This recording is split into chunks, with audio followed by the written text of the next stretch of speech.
तो जैसे ही लल्ला और मुन्नी जीवन में आए, उन्हें सबसे पहले स्कूल में भेज दिया गया। क्यों? डॉक्टर, इंजीनियर, साइंटिस्ट बनाने के लिए नहीं, भाषा सिखाने के लिए। सबसे पहले क्या सीखा था आप लोगों ने स्कूल में? भाषा, अ आ इ ई, ABCD। लेकिन ताज्जुब की बात यह है कि जीवन की असली भाषा क्या है वो हम आज तक नहीं समझ पाए हैं। आज की वीडियो में हम ये देखेंगे कि जीवन हमसे कैसे बात करता है, उसकी भाषा क्या है, ये समझेंगे। तो आइए, योगिक फिलोसॉफी में हमारे स्टेजेस के 4 तरीके बताए हैं कि हम इस पूरी दुनिया में इन तरीकों से एग्जिस्ट करते हैं या एक्सपीरियंस करते हैं। पहली अवस्था है जागृत। जब आप दिन में जाग रहे होते हो तो अपनी बॉडी और माइंड के प्रति पूरी तरह अवेयर रहते हो। क्या हो रहा है बॉडी में, क्या हो रहा है माइंड में, पता होता है आपको। कुछ लोगों को कंप्लीटली नहीं, लेकिन फिर भी कुछ हद तक आप जागृत होते हो। दूसरी अवस्था है स्वप्न।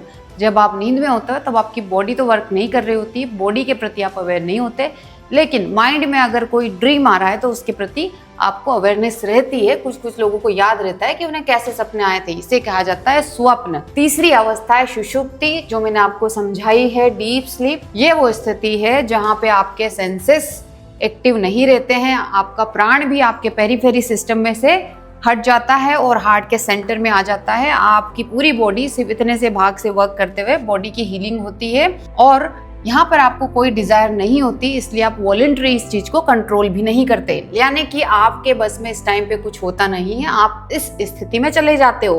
अवेयरनेस आपको नहीं होती है। इस स्थिति के बारे में वास्तव में आपको पता नहीं है कि आपके अंदर क्या हो रहा है, और इसी को योगा में अज्ञान कहा गया है। तो इन 2 स्थितियों के प्रति तो आप जागृत रहते हो, लेकिन इस तीसरी स्थिति जहां पर आपके अस्तित्व एक्सपीरियंस की तीसरी लेयर खुलती है, उसके बारे में आपको पता नहीं है, और इसके आगे क्या है उसके बारे में भी आपको पता नहीं है। इसी को कहा गया है अज्ञान योगा में। यही तो इग्नोरेंस है। पूछो खुद से, नींद में क्या हुआ? नहीं पता। क्यों इतना स्ट्रेस है? नहीं पता, क्योंकि अंदर की परतों में क्या है वो तो हम जान ही नहीं सकते। क्यों अपना ट्रू पोटेंशियल अचीव नहीं कर पाते हो? क्योंकि अंदर का कॉम्प्लेक्सिटी, जटिलता तो हमें पता ही नहीं है। पूरे लेवल क्या है आपके वो आपको पता नहीं है। लेकिन अगर कोई आपसे पूछे कि आज कैसी नींद आई, तो आप कहोगे अच्छी नींद आई, मैं बहुत अच्छा सोया। तो ये कौन बोल रहा है? आप तो नींद में थे। किसको पता है कि आपको नींद अच्छी आई या बुरी?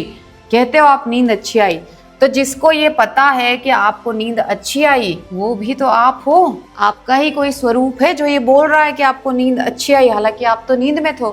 उसी को तो जानना है, और यही प्रमाण है सत्य का कि एक ऐसी चीज है जो आप हो और जो निरंतर साक्षी भाव में रहती है। इसी को योगा में कहा गया है प्रज्ञान, जिसे साइंस कहता है कॉन्शियसनेस। और इस सुषुप्त की स्थिति में जो आपकी अवेयरनेस रहती है उसे मांडुक्य उपनिषद में कहा गया है प्रज्ञान घन, अनडिफरेंशिएटेड कॉन्शियसनेस, अनडिफरेंशिएटेड अवेयरनेस। यानी कि एक ऐसी स्थिति जो आपके बॉडी और माइंड फुली एक्टिव ना होते हुए भी आपसे जुड़ी हुई रहती है, वो है आपका प्रज्ञान। और इसी को जानना है। इसको जानने के लिए आपको जानना पड़ेगा पहले सुषुप्ति को, और सुषुप्ति पर जाने के लिए सबसे पहले जानना होगा आपको अपनी जागृत और स्वप्न अवस्था को। जब दिन में अवेयर होते हो तो श्वास का कुछ अता पता रहता है? नहीं पता रहता है। स्वप्न आधे लोगों को याद नहीं रहते हैं। तो जब जागे हुए में ही जागे नहीं हो तो सोए हुए में कैसे जागोगे? एक चीज समझो, जब आप इस सुषुप्ति की अवस्था में होते हो तो आप जो आपकी बॉडी होती है वो ऑटोमेटिक कंट्रोल होती है आपके ब्रेन स्टेम, हार्ट में जो सेंटर आपकी प्राण ऊर्जा है उससे।